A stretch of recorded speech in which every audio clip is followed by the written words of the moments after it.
Hi, I'm Randy Kwan. I'm the instructor for Hines Community College Film and Video program. And today is April 7th, 2020. Um, there we go. I was trying to get that balanced out here. Yeah, I just wanted to let everybody know I talked to a former student of mine this morning, and he basically shoots all the promo videos for Campers World here in Jackson. And I found out yesterday that he was basically laid off. Of course, he doesn't know when he's going to get hired back.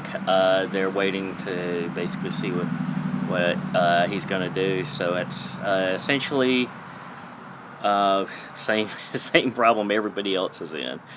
I did talk to another friend of mine who is an instructor, elementary school teacher in California, and she has, of course, migrated all the classes to online also, and she says it's practically doubled her work because they have to report every time they have a conversation with a student.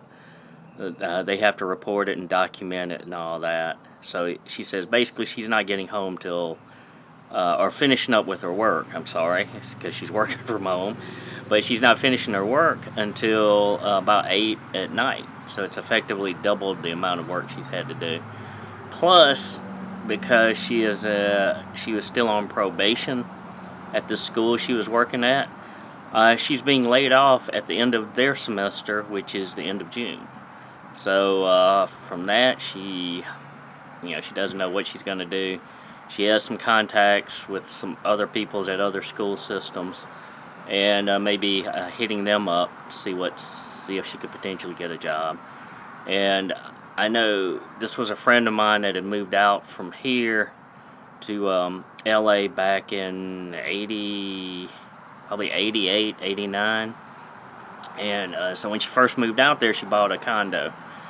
And she's still using that as a rental property. But the problem is she has had a bad tenant. Tenant owes her $10,000, and she was getting ready to kick her out. But then, after this COVID-19 situation, tenants cannot, or managers, owners, cannot kick tenants out until, if I remember right, 6 months after they're given the okay signal from the government to actually say that people can go back to work.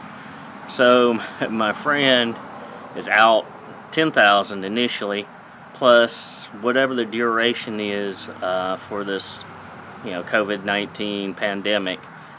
She's out that amount of months of money coming in also. So I don't know how she's going to do it. She, of course, told me that she regularly goes to Starbucks over there, and used to, but now a 35-year-old barista there that she knew had passed away from COVID-19, and when she was here at USM when we met, back in 87, 88, she was in a sorority. And the president of her sorority, who is here in Jackson, turned out to be one of the first victims of this pandemic here in Jackson. So, it's very personal to her, this pandemic. And she's basically been walled up in the house at home because, she's diabetic. She has... I forgot what else was it. She's had all kind of other health issues, so she's basically been locking in. As far as here, classes are going as best as they can. The interesting part is as you can tell by my face, I haven't shaved in a while, so it's kind of nice, and I don't have to worry about dressing up, so to speak, to go to work. But it's like Holly was saying, my work is kind of doubled because I'm constantly having to check stuff on the internet, check basically see what the school's going to do, what they they passed any new information on to us, whether students are getting in and doing their schoolwork. Since it is online, they're getting on at various hours, so I'm constantly having to check that. Um, you know, it's been okay staying here at the house because I'm actually able to catch up on Ozarks and other series, but and kind of getting some stuff done around the house. Actually, getting back and doing some cooking and stuff, which is what I like to do. And we'll see what goes on. I mean, there is talk of an extension of our shelter at home, but I haven't really followed all that. I'll find out tonight, and I'll find out more information, the next 2 days. But hope all is well, and I'll continue on with these little vlogs. Take care. Bye.